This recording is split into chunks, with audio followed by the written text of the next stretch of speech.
everyone. Welcome to another edition of the Good Life Small Business Podcast. I'm your host, Brian Blakely, and I am pleased to be joined again by Tyler Schake of T&T Mobile Washing. Tyler, how you doing? Good. Very good. Good to hear it. So, I'm really excited to sit down and talk to Tyler. Tyler was one of my very first interviews when we started back in 2020.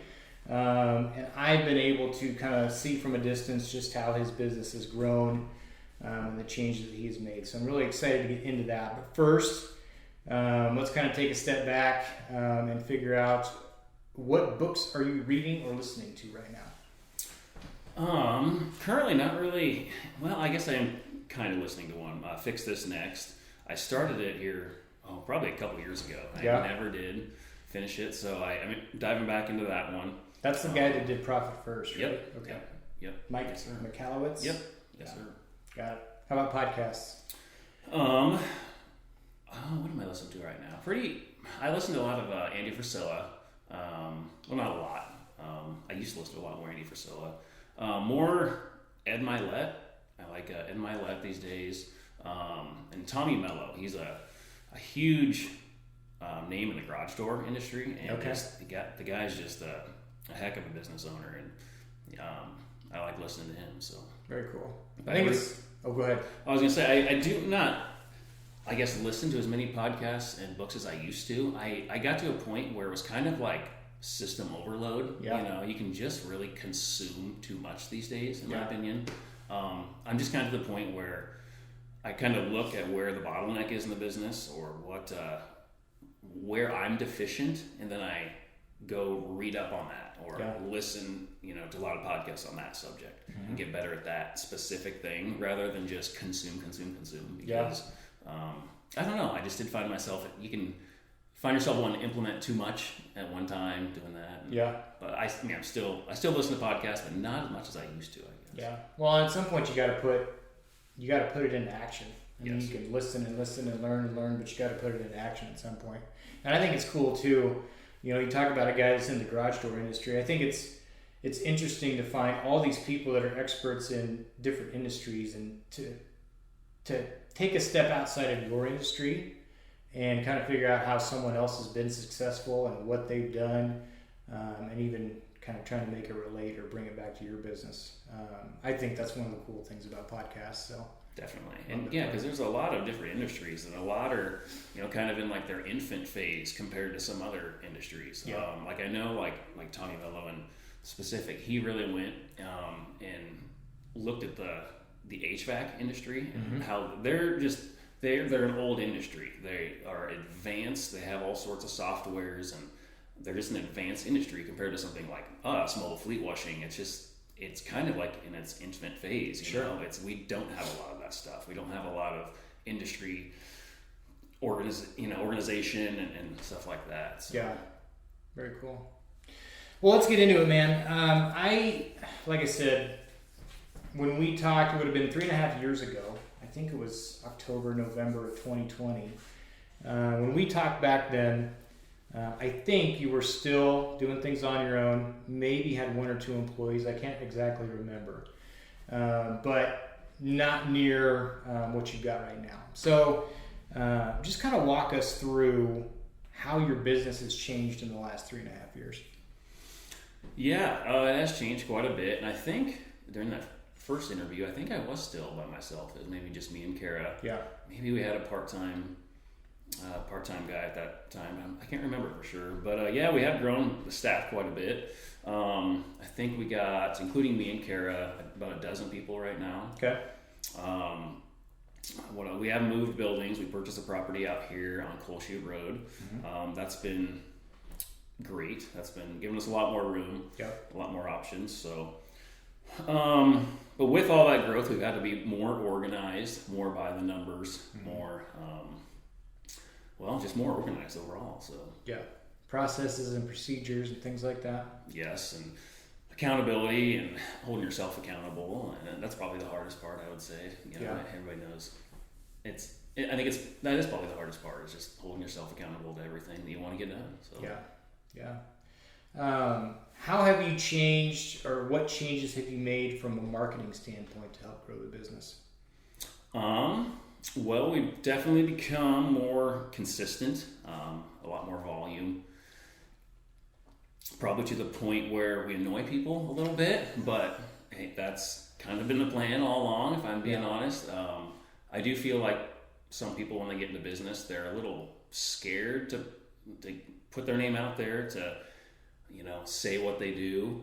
Afraid to ruffle some feathers. When I guess my philosophy was like, let's ruffle the feathers and ruffle them real good. You know, and let's be loud about what we do and let people know. I feel like we provide a good service, and I feel like it's a disservice to people if you're not letting them know what you do. So along with a lot more marketing. We have a budget now. We just kind of used to throw a lot of stuff at the wall and see what sticks. But we do have a budget for it. We track the leads. Still in the process of figuring out all of our KPIs on that side of things.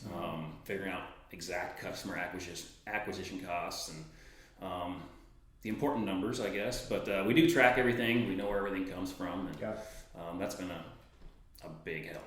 Just knowing where to put your marketing dollars, I guess.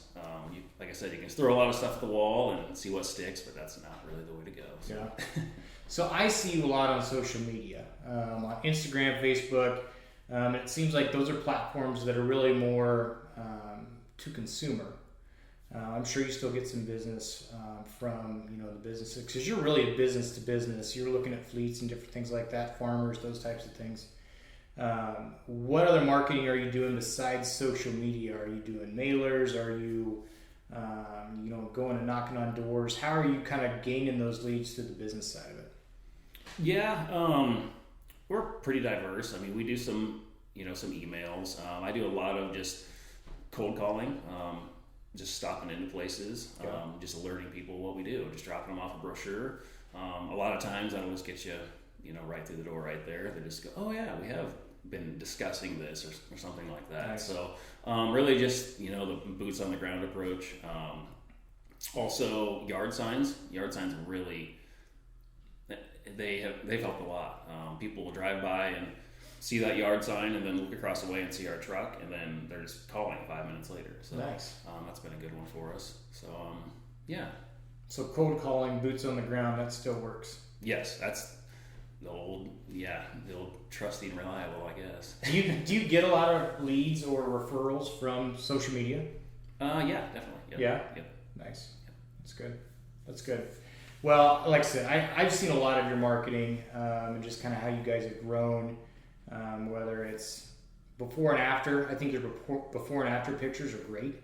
But even, if you're out there hiring someone or whatever it may be, you guys have done a really good job of stepping up your marketing and being consistent about it. And I think that's a huge part of it. Even when you're not seeing results, but being consistent has been really good. So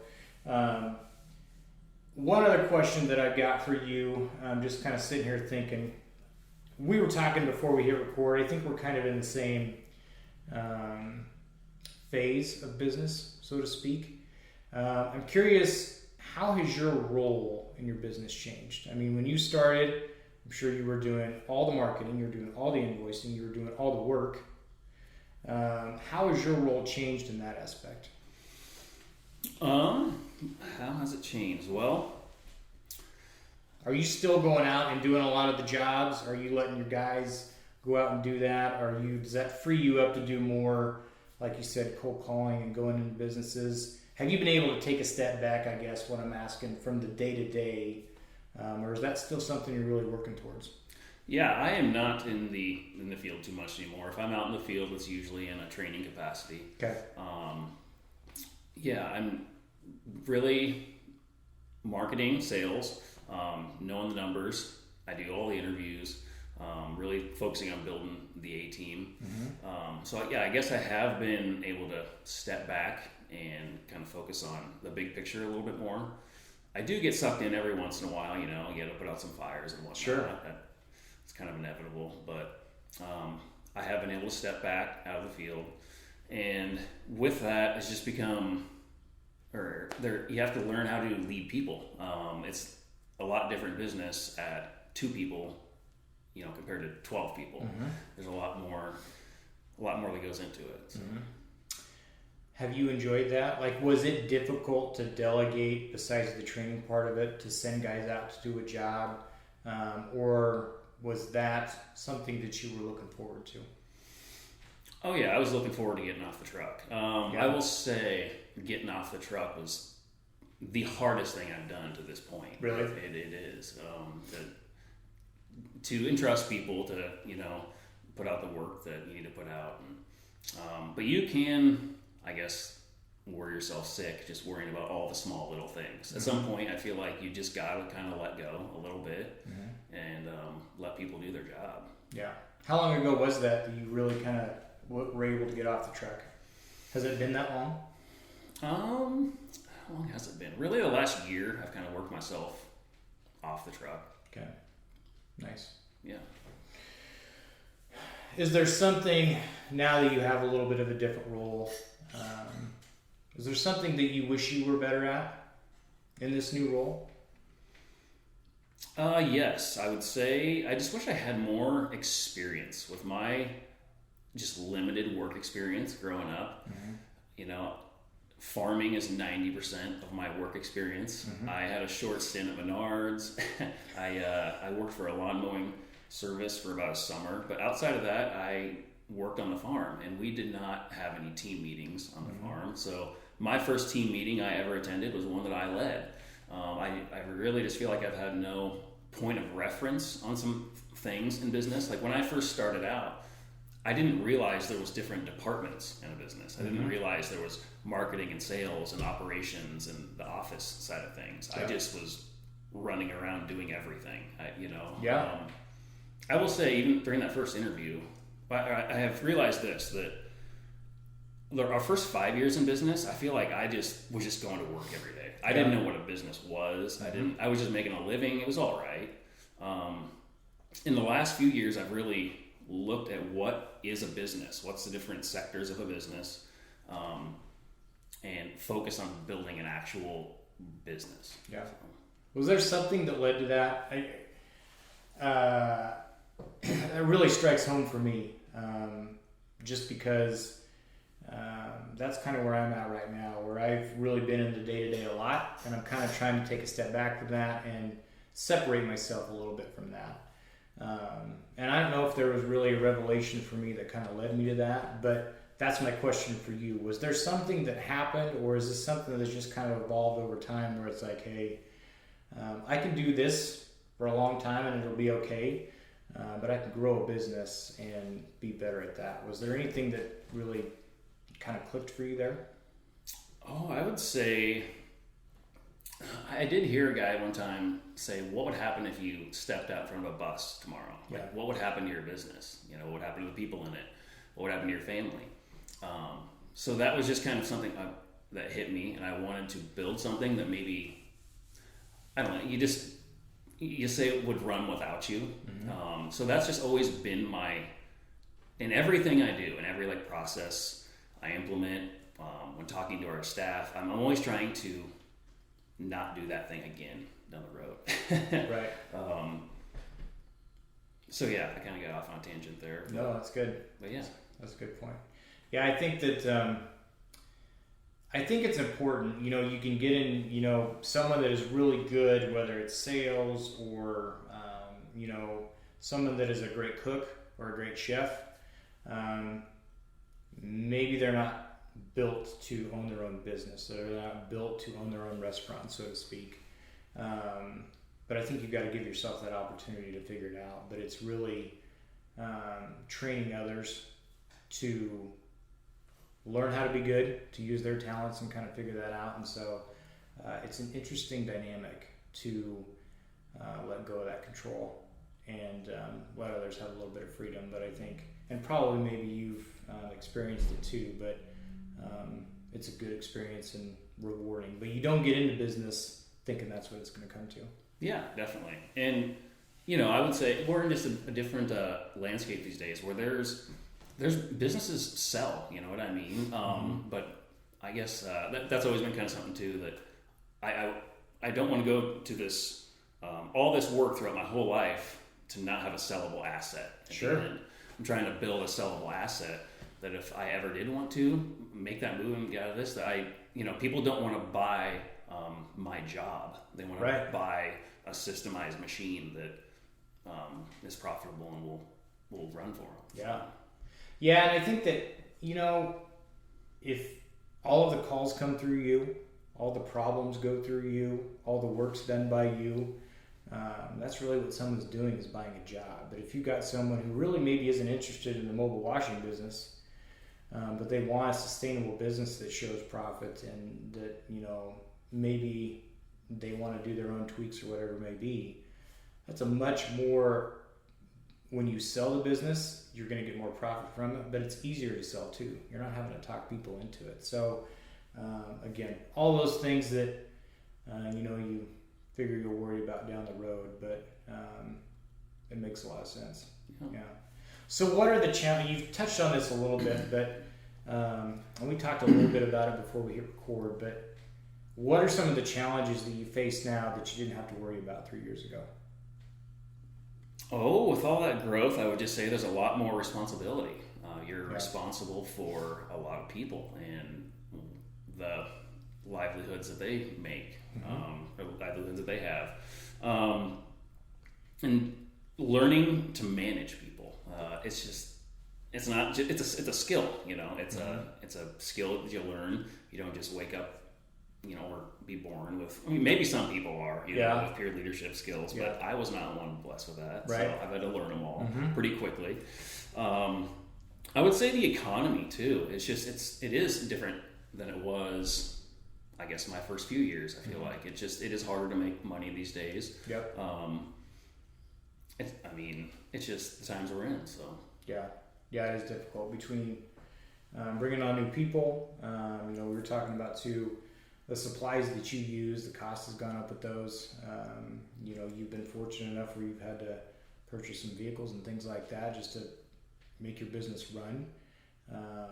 And I think everybody's kind of feeling it right now. So it's, there's so much just kind of the after effects of what happened with the pandemic. And we thought maybe that was going to be the worst part of it. But now, from a business standpoint, I think that there's some things that we didn't even see back then that we're having to deal with now, and just kind of trying to fight through till there's a light on the other end of the tunnel. Yes, we were just talking about this, get off on a little bit of a tangent here, but everything since COVID, I don't know what it is, like everything across the board is just a little bit worse. I don't know, in standard. Yep. You know what I mean? Whether it just, no matter what product it is, it's just how it is these days. So if you're a business or a service that didn't go with that trend and sticks out and provides that pre-pandemic service and professionalism, you really stick out, I feel like. Because the standard has dropped somewhere along the way. I don't know what happened. Well, I guess I don't know exactly what happened, but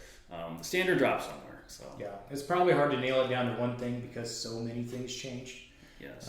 Even just how pretty much everybody does business. I mean, people were put in a situation that they'd never been in before, and they just kind of had to figure it out if they wanted to keep their head above water.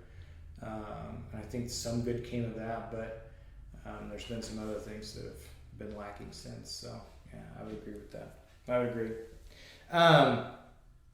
If you could go back, not to the day you opened, but if you could go back maybe to the day after we did that first interview, and give yourself another piece of advice, if you had that opportunity to do so, what do you think that would be? Oh, thinking back to that time, I would say start learning to hire people. Yeah. Start that process. That I delayed that way too long, and I think that kind of goes back to having no point of reference. It was just my first time hiring anybody. I'd never even been a manager of anybody or anything. So it was a scary process for me. Yeah. And I wasn't organized. I didn't know the numbers, so I couldn't make decisions by the numbers and stuff like that. So, I would just say learn to hire people and all the skills that come along with managing people. So. Yeah.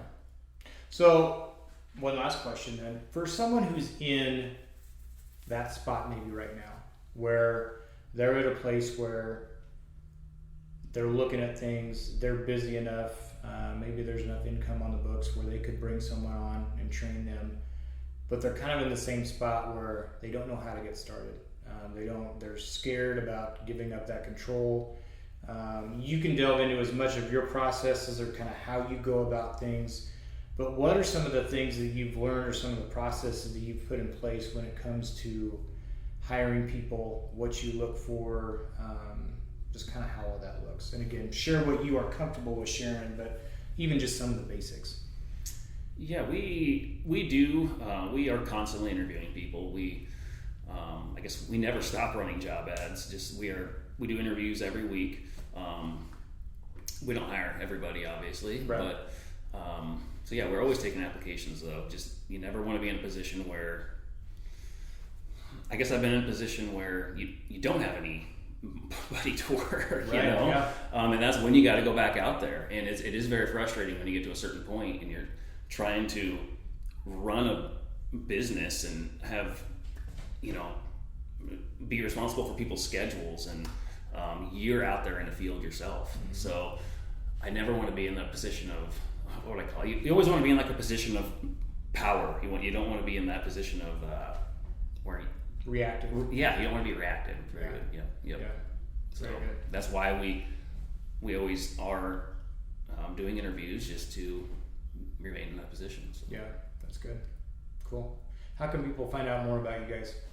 Well, like you said, we do a lot of social media. You can check us out on Facebook, Google, Instagram. So yeah, we're on about all of them. So got it. Sounds good. And if they want to call, if there's any businesses out there that maybe want to call and talk to you about anything, what's the phone number? What is the phone number? 308-440-4407. Sorry, we have been doing a little switch around some phone systems lately. Okay. And I've had all these phone numbers going through my phone with it. So all those fun things to worry about. Yes. Hey man, I want to say it has been a lot of fun to sit down and talk, but it's been a lot of fun to watch your business grow. I think that's kind of the fun part that I've learned through this whole podcast thing is, businesses change and evolve, and there's a lot of things that even seasoned business owners can learn from each other. And it's just really cool to see how you guys have taken this head on and really made it a growing and thriving business. So congratulations to you and Kara. You guys do a great job, and I appreciate the time. Well, thank you for having us on. We appreciate it. All right. Thanks, Tyler.